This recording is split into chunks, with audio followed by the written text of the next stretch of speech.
ಎಲ್ಲರಿಗೂ ನಮಸ್ಕಾರ. Welcome to master trading. So ಇವತ್ತಿನ ಸೆಷನಲ್ಲಿ ನಾನು ಸ್ಕ್ರೀನರ್ ಹೇಗೆ ಯೂಸ್ ಮಾಡೋದು ಅಂತ ತಿಳಿಸ್ಕೊಡ್ತಾ ಇದ್ದೀನಿ. ಸೊ ಮುಂಚೆ ಟ್ರೇಡಿಂಗ್ ವ್ಯೂನಲ್ಲಿ ಬೇರೆ ಥರ ಸೆಟಪ್ ಇತ್ತು ಸ್ಕ್ರೀನರ್ಸ್ನ ಕ್ರಿಯೇಟ್ ಮಾಡೋದಕ್ಕೆ. ಆದರೆ ಇವಾಗ ಎಲ್ಲ ಚೇಂಜ್ ಮಾಡಿದ್ದಾರೆ. ಸೊ ಅದಕ್ಕೋಸ್ಕರ ಈ ವಿಡಿಯೋ ಮಾಡ್ತಾ ಇದ್ದೀನಿ. ಹೇಗೆ ಸ್ಕ್ರೀನರ್ಸ್ಗೆ ಹೇಗೆ ಕಂಡೀಷನ್ ಎಲ್ಲ ಡಿಫೈನ್ ಮಾಡೋದು ಅಂತ ತಿಳಿಸ್ಕೊಡ್ತಾ ಇದ್ದೀನಿ. ನೋಡಿ, ಇಲ್ಲಿ ಕ್ರಿಯೇಟ್ ನ್ಯೂ ಸ್ಕ್ರೀನ್ ಅಂತ ಹೋಗಿ. ಓಕೆ, ಯಾವುದಾದ್ರೂ ಒಂದು ಹೆಸರು ಕೊಡಿ. ಓಕೆ, ಸೊ ನಮಗೆ ಇವಾಗ ಮೇನ್ ಏನೇನು ಬೇಕು ಅಂತಂದರೆ, ಈಗ ಅಪ್ ಟ್ರೆಂಡ್ ಹೋಗಬೇಕಾದ್ರೆ ಏನಾಗುತ್ತೆ, ಮೂವಿಂಗ್ ಆ್ಯಾವ್ರೇಜಸ್ಸು ಯಾವ ಥರ ಸೀಕ್ವೆನ್ಸಲ್ಲಿ ಇರುತ್ತೆ. ಲೋವರ್ ಮೂವಿಂಗ್ ಆ್ಯಾವ್ರೇಜು ಮೇಲಿರುತ್ತೆ, ಅದ್ರ ಕೆಳಗೆ ಹೈಯರ್ ಮೂವಿಂಗ್ ಆ್ಯಾವ್ರೇಜ್ ಇರುತ್ತೆ ಅಲ್ವಾ. ಸೊ ಆ ಕಂಡೀಷನ್ ಬೇಕಾದ್ರೆ ಒಂದು ಡಿಫೈನ್ ಮಾಡ್ಬೋದು. ಮತ್ತು RSI ಎಷ್ಟಿರುತ್ತೆ, ಅಬೋವ್ 50 ಇರುತ್ತೆ ಅಲ್ವಾ. ಮತ್ತು ಇನ್ನೊಂದು ಕಂಡೀಷನ್ ಏನು, ADX ವ್ಯಾಲ್ಯೂ ಕೂಡ ನಾವು ಡಿಫೈನ್ ಮಾಡ್ಬೋದು. ಅಂದರೆ 20 ಮೇಲಿತ್ತು ಅಂತಂದರೆ ಸೊ ಆವಾಗ ಕರೆಕ್ಟ್ ಇರುತ್ತೆ. ಸೊ ಆ ಎಲ್ಲ ಕಂಡೀಷನು ಡಿಫೈನ್ ಮಾಡಬೇಕು ನಾವು. ಸೊ ಯಾವ ಥರ ಮಾಡಬೇಕು, ಇಲ್ಲಿ ನೋಡಿ ಪ್ಲಸ್ ಸಿಂಬಲ್ ಇದೆ ಅಲ್ವಾ, ಪ್ಲಸ್ ಅಂತ ಕೊಡಿ.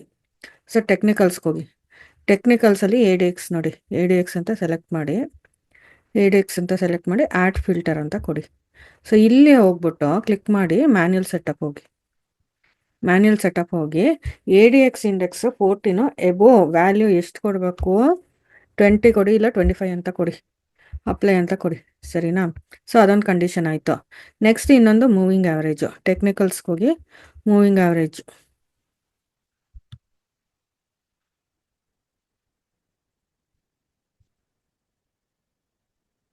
ಎಕ್ಸ್ಪೋನೆನ್ಷಿಯಲ್ ಮೂವಿಂಗ್ ಆ್ಯಾವ್ರೇಜ್ ಕ್ಲಿಕ್ ಮಾಡಿ ಆ್ಯಡ್ ಫಿಲ್ಟರ್ ಅಂತ ಕೊಡಿ.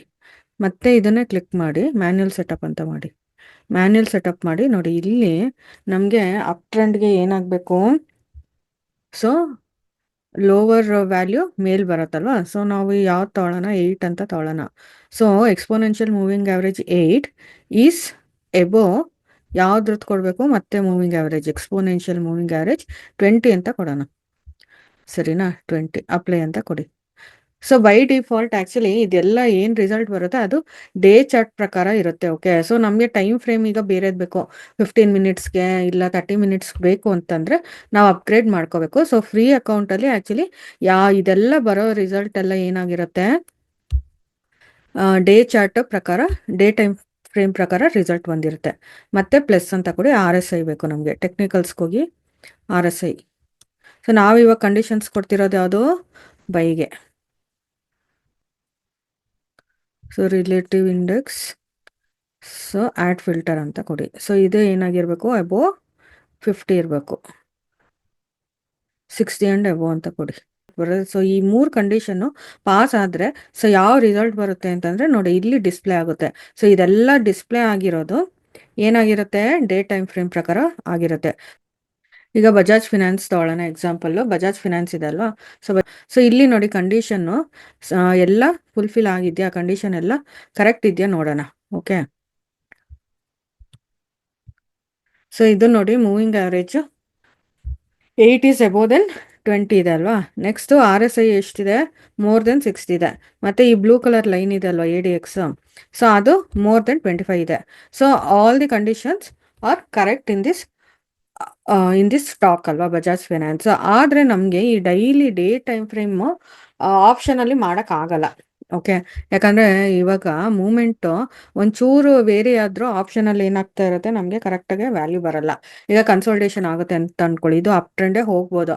ಆದರೆ ಕನ್ಸಲ್ಟೇಷನ್ ಎಲ್ಲ ಆಗ್ತಾ ಹೋದರೆ ಏನಾಗುತ್ತೆ, ಪ್ರೀಮಿಯಂ ಕಮ್ಮಿ ಆಗ್ತಾ ಇರುತ್ತೆ.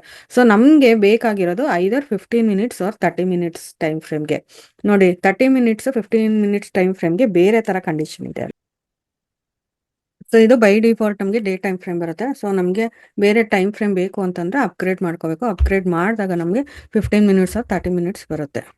ಸೊ ಇಲ್ಲ ನಿಮಗೆ ಮ್ಯಾನ್ಯುಯಲ್ ಅನಾಲಿಸಿಸ್ ಮಾಡೋಕ್ಕೆ ಬರುತ್ತೆ ಅಂತಂದರೆ ಸೊ ಇದೆಲ್ಲ ಅನಾಲಿಸಿಸ್ ಮಾಡಿ ಲೋವರ್ ಟೈಮ್ ಫ್ರೇಮ್ ನೋಡಿ, ಲೋವರ್ ಟೈಮ್ ಫ್ರೇಮಲ್ಲಿ ಕರೆಕ್ಟ್ ಇತ್ತು ಅಂತಂದರೆ ಎಲ್ಲ condition, then we can go for ಆವಾಗ ನಾವು ಸ್ಟಾಕ್ಸ್ ಎಲ್ಲ ಟ್ರೇಡ್ ತಗೋಬೋದು. This is all about how to define the conditions in screeners in Trading View. Thank you.